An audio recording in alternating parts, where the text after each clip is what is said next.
Greetings, my little guzzlers. It's pretty early tonight for those of you who watch it sort of semi-live, okay? But that's because we got to do something and then we got to let it sort of chill for an hour. So I'm starting early and then we'll be coming back because tonight we're going to make Beef Wellington. Never made it before. Could be an unmitigated disaster. Or it might not. But I've been thinking about making one for a while. The wife's quite keen on a bit of meat. She likes her meat. She likes it rare as well. So,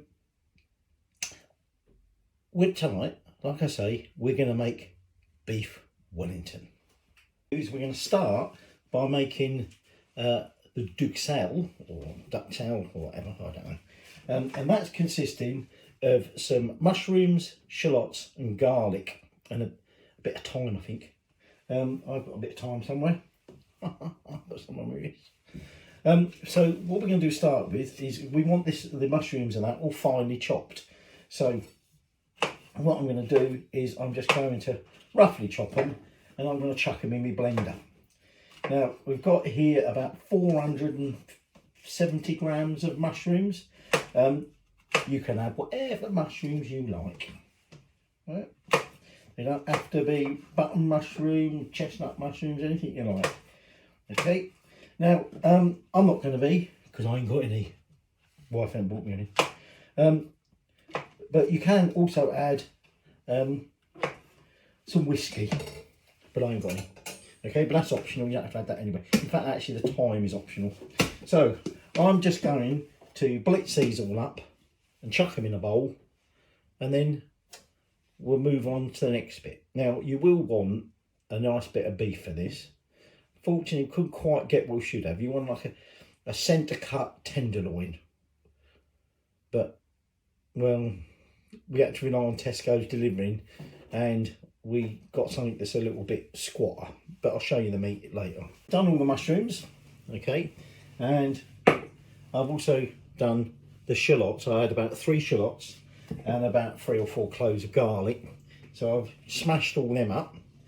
So all we're going to need now, like I say, is some thyme, salt and pepper, and a bit of oil to cook it in. Okay, so let's get a pan. I think we'll do it in this pan. Now I've got this pan, nice heavy bottom pan, the aluminium pan. Okay, because I'm going to sear the meat in this. And so, rather than get loads of pans dirty, I can also cook off my duxelle in this bit. So, I'm using sunflower oil, okay, not olive oil. We're going to want to get this oil quite hot, okay. So I've added about a tablespoon, not quite actually, of oil. And all I'm going to do to start with, we're just going to take that onion and shallot, and we're just going to, now you'll notice I haven't put heat on yet. Okay, we don't want to brown the onion, so what we're going to do is put it into a cold pan with some cold oil, and then we're going to put the heat on, and then we're just going to cook it until it sort of goes translucent. All right, just get all that out of there. Now Beef Wellington is going to have obviously this sort of mushroom pate, as it were, but we're also going to need to make some crepe pancakes, right?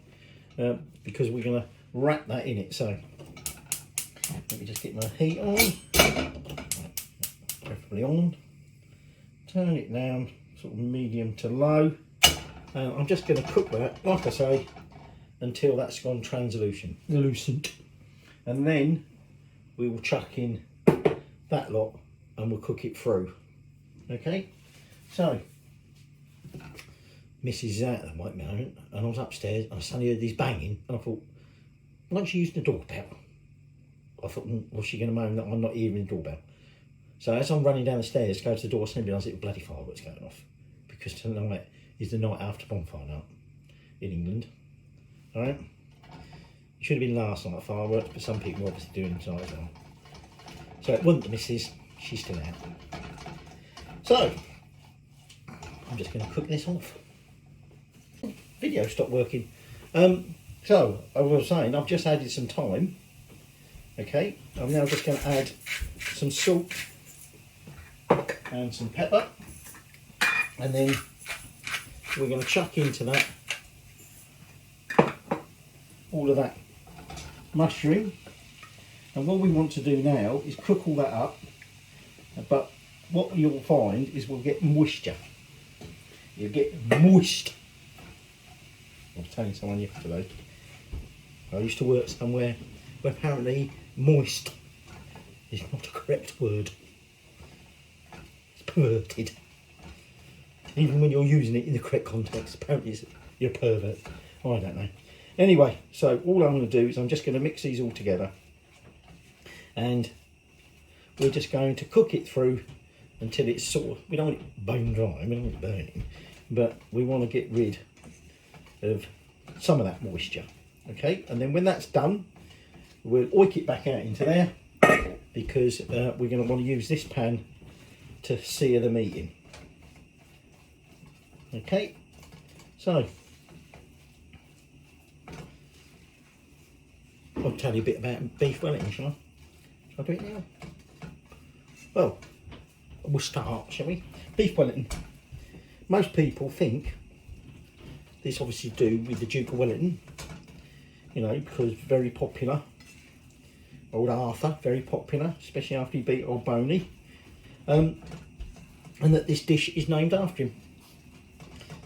But that's not necessarily the case.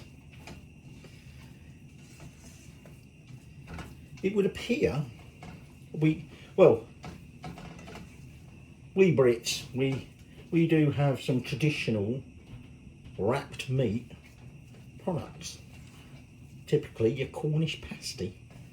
You know, the Cornish pasty is different obviously from this, because Cornish pasty is chopped meat, and this is like a whole joint that's wrapped in pastry.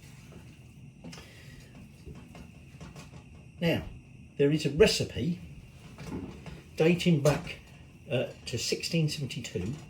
I'll read this in, make sure I get it right. By a Hannah Woolley. It's in an English cookbook. By a Hannah Woolley. See, I don't, well, you can't see, and it's not really that obvious, but it's starting to look a little bit moister. So we're going to let that sort of dry out a little bit. So Hannah Woolley wrote a cookbook, The Queen-like Closet, and in it she had a recipe to make a pasty of breast of veal, where it was a whole lump of meat. So we know there was a sort of thing like a Beef Wellington back then, but was it anything to do with the Duke of Wellington that it became the sort of Beef Wellington we think of today? Stay tuned. Right, so that's me, Duxelle or whatever, I don't know, done. Okay, and we'll just put that back in that pot. Actually, there's still a bit of moisture coming out of that, but we can sort of leave that bit behind. So, like I say, usually with this, be careful to put that, don't want to put that on there, it'll probably catch a light. Your tenderloin would normally be quite a long joint. Unfortunately, we've ended up with one a bit like that, but that don't matter. Still bloody expensive. Now, what I'm just going to do is I'm just going to basically give it a bit of a, try not to leave poke on it, just pat it dry. Now, if this was a longer joint, you know, longer and thinner, if you like, slimmer, I might be tempted to trim the ends so they're nice and flat, but I'm going to lose a good chunk of meat for doing that. So I'm going to leave that like that, and then all I'm going to do is I'm just going to take some salt and give it a bit of salt over it, and we will salt the other side in a minute. And so now what I'm going to do is I'm going to put my pan back on the high heat, and I'm going to get my, that's why I've got apron on tonight, because I might not eat for the rest of it, but I'm going to get messy. Well, the kitchen's going to get messy, I'll probably get in trouble.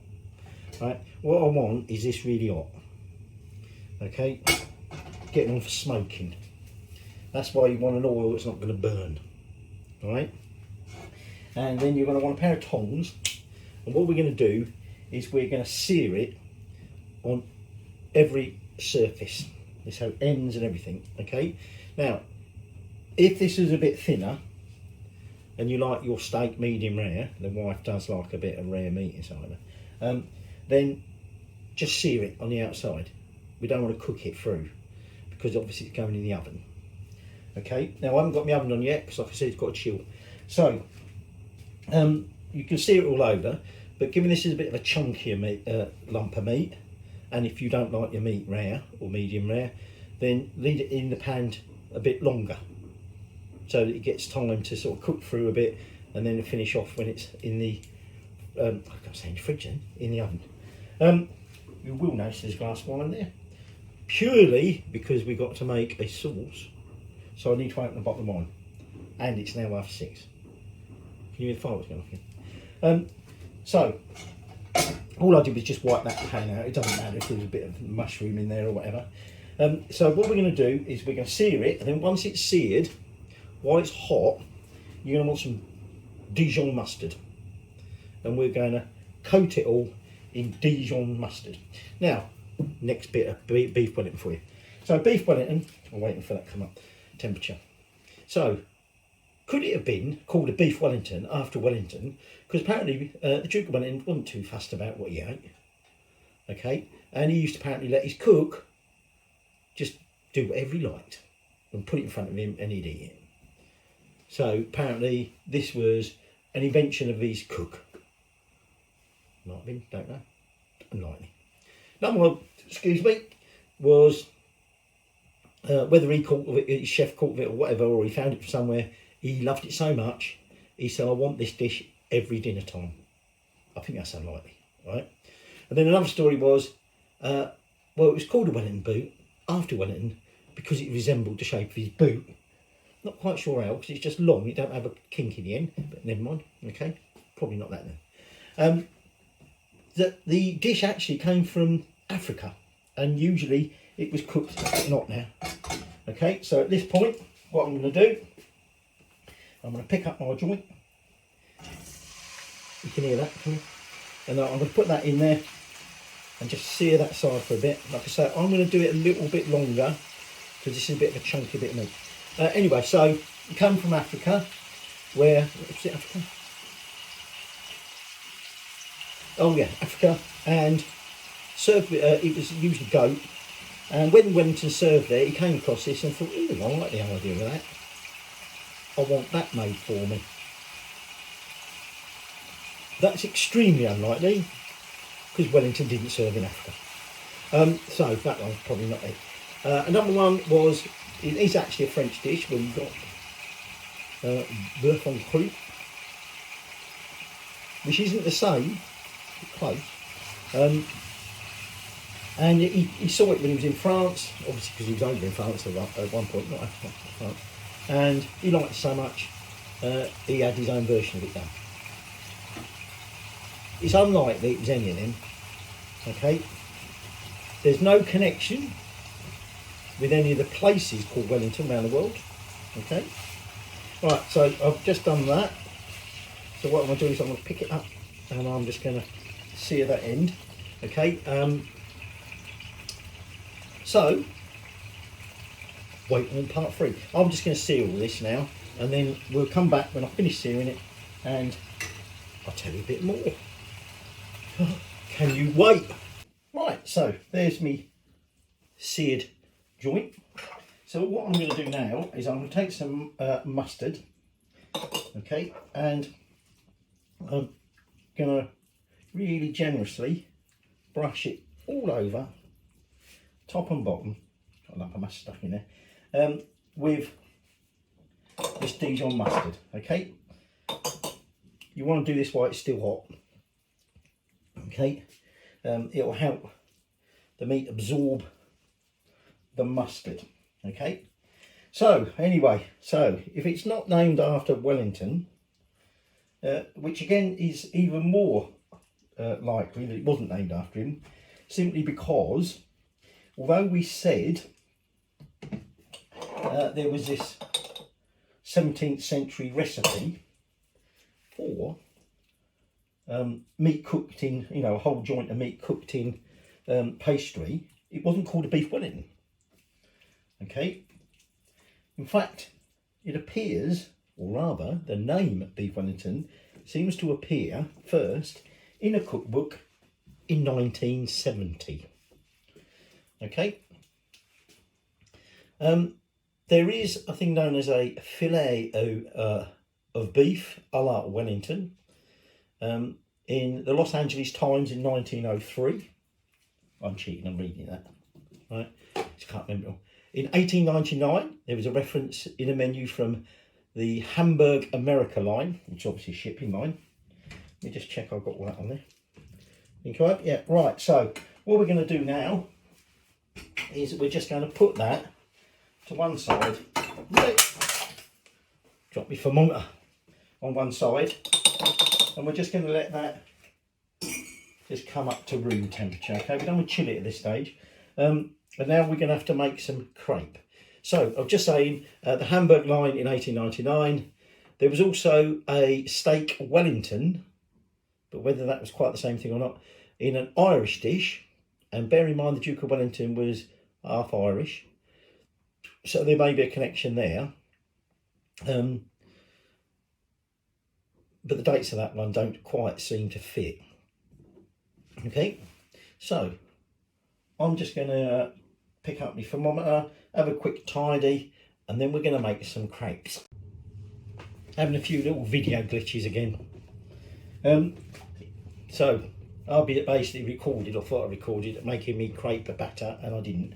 So, pardon me. What I've got in here is 3.5 tablespoons of plain flour, 1 whole egg, and about 140 mils of milk. And I've just whisked that together to make me batter. Now, the reason we're making crepe is that we're going to encase the whole thing in crepe, right?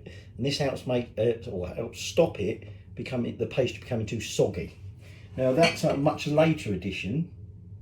Okay, this early beef or meat wrapped in pastry was just meat wrapped in pastry. Okay, adding the like the pate type thing and the crepe, it comes later. Okay, so I'm going to use a little omelette pan. Okay, and we're going to make 2 or 3 or 4 whatever omelettes or crepe, and then we will lay them out ready to wrap our meat. So our meat's busy coming down in temperature.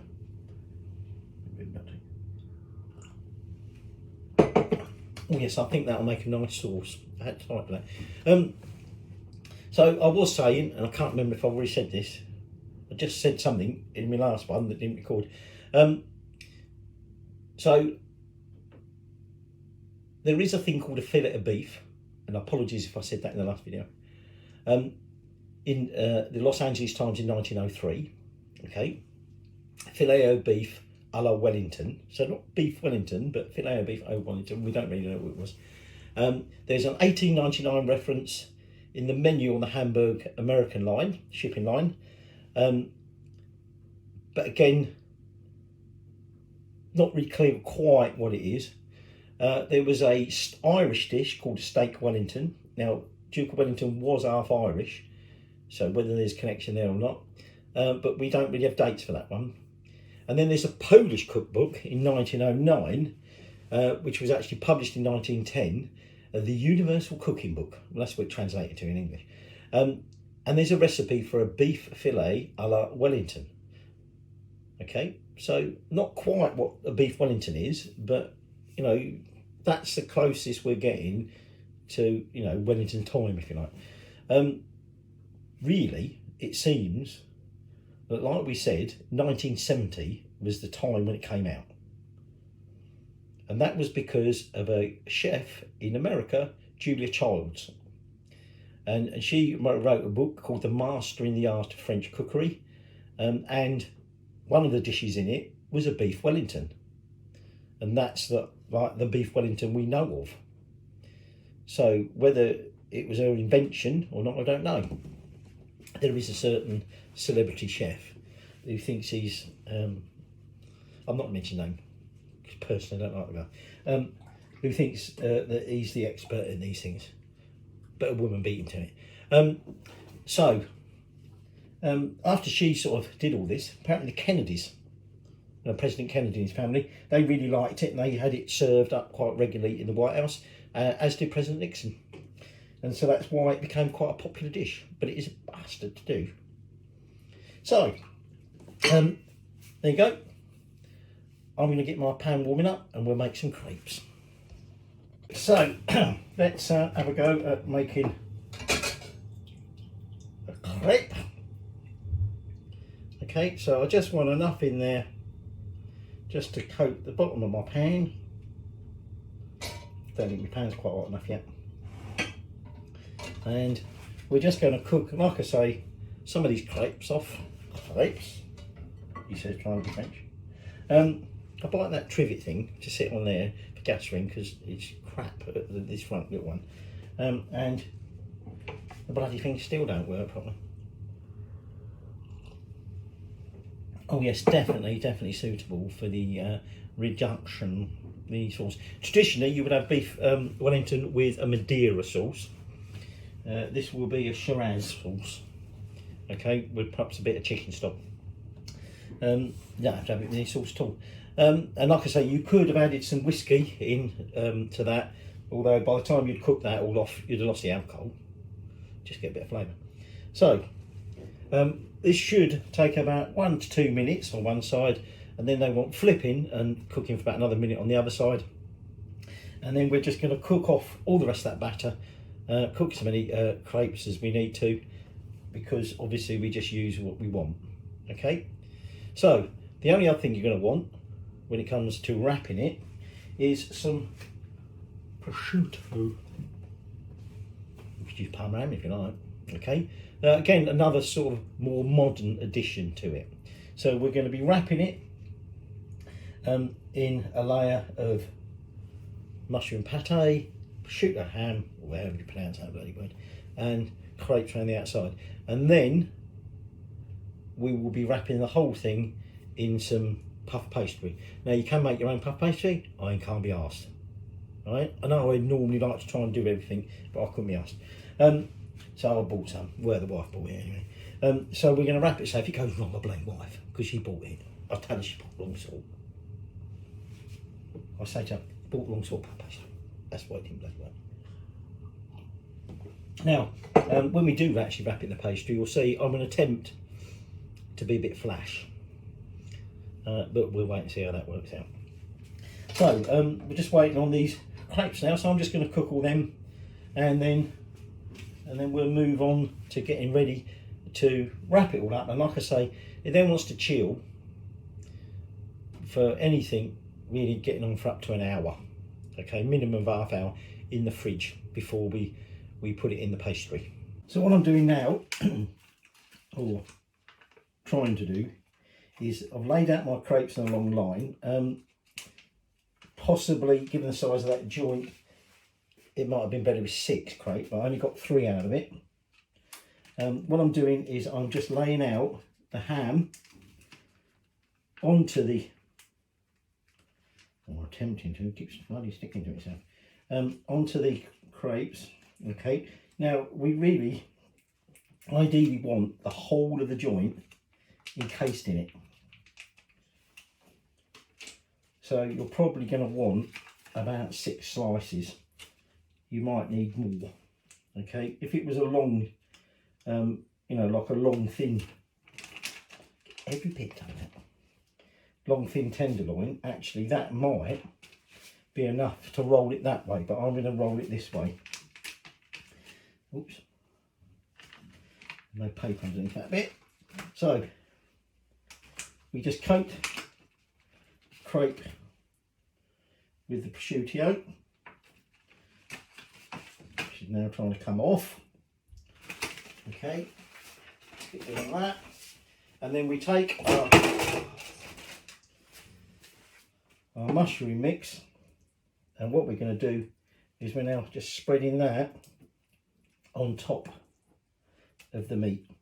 Okay, I did drain off some of the moisture that came out. There's still more coming out. So I'm just going to coat that, and then we'll get wrapping. No, not at M&M style. I've done that one, and I did that in another video. So there you go, I've got that laid out there. So now I'm going to take my joint. I don't know what I'm using. Using my tongs, because I'm going to have to get my hands in it anyway. So I'm going to place the meat at the end. And then what we want to do, he says burning himself on the knob, is carefully now roll that up. And as it happens, even though I've got a spare crepe, not necessarily to go over the ends, but I've got a spare crepe to fold over, I've actually got just the right amount of ham and mushroom stuff to make sure the whole thing is coated. Now, what I'm going to do is I'm just going to remove this and clean this up, clean my hands, because now we're going to wrap this in cling film and tighten the whole package up. Okay, and then we can then chill it. I think we're going to be eating a little bit later tonight. Right, so I'm laying out some of my cling film, and I'm just going to pick that up the best I can and plonk that on there. Get rid of that. And what I'm going to do is I want to fairly tightly roll this in cling film. Now, ideally, you wanted extra that way, because then actually you can like twist them off and help roll this up into a tighter package. But this isn't going to have that. So what I'm going to do is I'm just going to trim it, and I'm going to wrap it that way. And then it's going to go in the fridge for a minimum 30 minutes to firm up. So during that time, not much else to do, because we will be doing the other bits. I told you it would be spitting bloody oil everywhere, didn't I? We do the other bits, like make the sauce, cook any veg that we want with it. We'll do that while it's in the oven. So I'll see you in about 10 seconds when 30 minutes have gone by. Welcome back. It's been 45 minutes. Don't feel like it to you though, does it? And then we just had a little bit of a setback. Well, not really a setback. I said to you earlier, I'm going to be a bit fancy with my pastry. I don't think I can be. Because it turns out that when Tesco sell you a packet of ready rolled puff pastry, what you don't realise is you just one sheet. One sheet. Oh, sorry, that's kitchen roll, isn't it? One sheet. So I don't think I've got enough, but we'll find out. So I've got it out. I can't roll it any thinner. Okay. So we'll see how we get on, because although with the crepe we wrapped it so it's completely cased, and we didn't matter if it was overlapped, we don't want to overlap on the pastry. So if I get enough off of this, I might attempt to do a bit of a lattice. So we'll see. So there's my puff pastry ready, laid out. I've got an egg wash, which is 1 tablespoon of water and 2 egg yolks. Okay, and a pastry brush. I've got some salt granules. If you've got flake salt, that might be a bit better. We're going to put that on the pastry afterwards. So that's what you're going to need to get ready. I'm just going to get the cling film wrapped, what's the name, joint, if you like, Beef Wellington, out of the fridge. Unwrapped it, plonked on the pastry, and then remembered what I've got to do first is just brush over the pastry with some egg wash. Okay, so like I said, that's just 2 egg yolks and a tablespoon of water. Okay, and then what we're going to do is we're just going to wrap that in it. Now I'm not going to coat all of that just yet, just in case I've got enough left over. So I'll pick this up, put it near the end. I've got a little bit of a bit there, and I'm just going to, I'm going to need to, I'm probably going to have to use all of this pastry. I don't think I'm going to have any spare to do the lattice. Nope, I'm not. So I've just coated that with egg wash. I'm wrapping that over. I've got a minor bit left spare. I might just roll that, to be honest. If it was a bigger bit, I'd have trimmed it. And then got a bit of leakage here. And what we need to do is try and make sure that we seal this up. Where possible, just pinching it all together so that basically nothing can leak out. Okay. If your pastry is a bit too wide, still trim some off the edges, but obviously just make sure that you've got enough there, like I've done here, to completely seal it in. I've got a little thin bit there. Okay, I want to make sure where possible it's completely sealed. Okay, now if I had some more pastry, all I was going to use was a lattice cutter, especially printed that on a 3D printer. Bloody ages.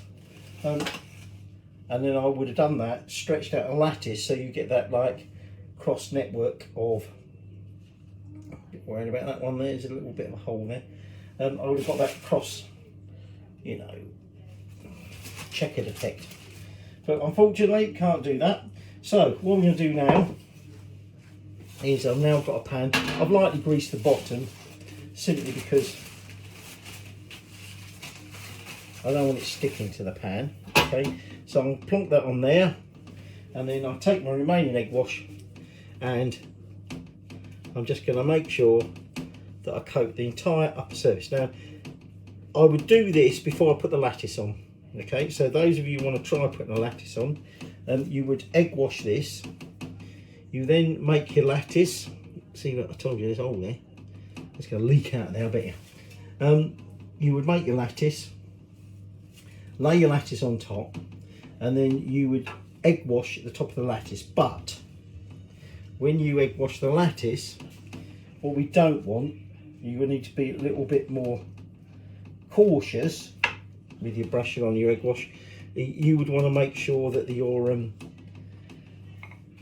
gaps, if you like, don't have pulled egg in it. Could make it a little bit eggy, horrible.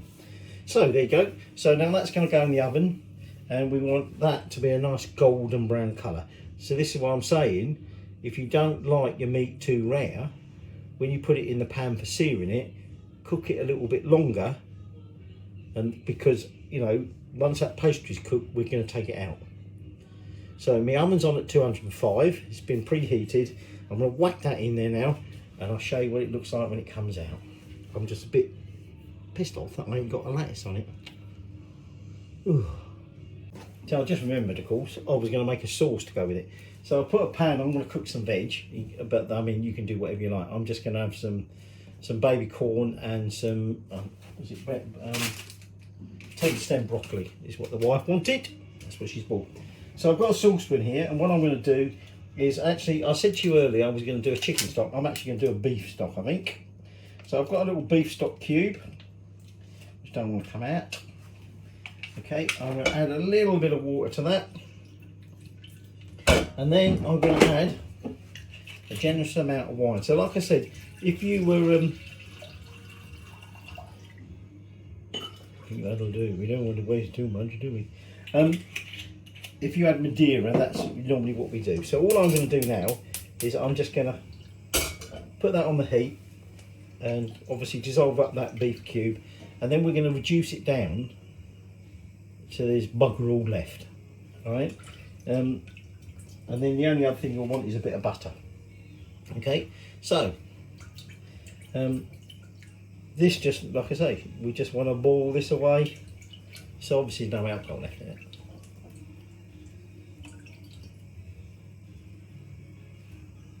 What the bloody hell am I doing?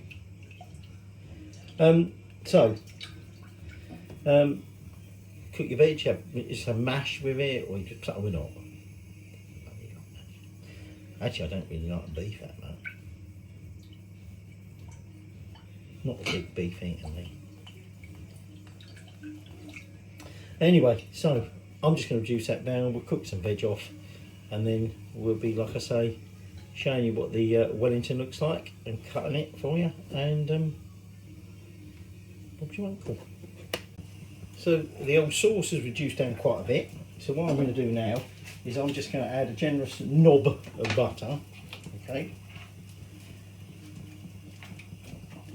and we're just going to turn the heat down. That was a timer just so I remember to check on the what's the name. So I'm just going to let that butter melt into that. I've got my veg cooking here, just about ready. Okay, and I just did add a little peek, and we are starting to get a nice golden brown colour. So I'm just going to let that butter melt into it, get it all mixed in, and then we'll be getting it out of the oven. And the missus said, just give me half of it. I said, how would you like me to serve it, darling?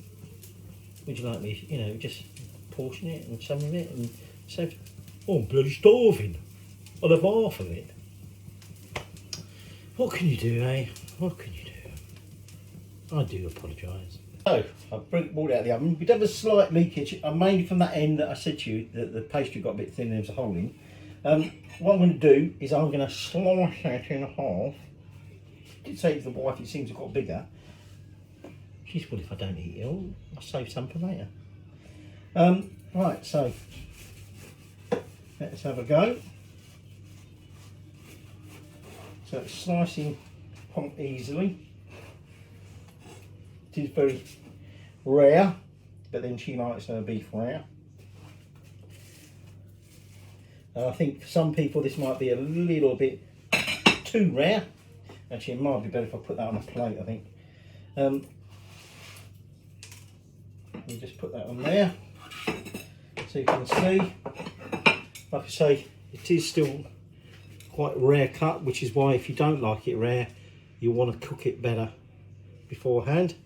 Okay, but there you go, you can see sort of the mushroom duxelle, but obviously I can't really eat that holding it like this, but there you go, there is your beef Wellington. That's a lot of meat she's got to get packed in her tonight.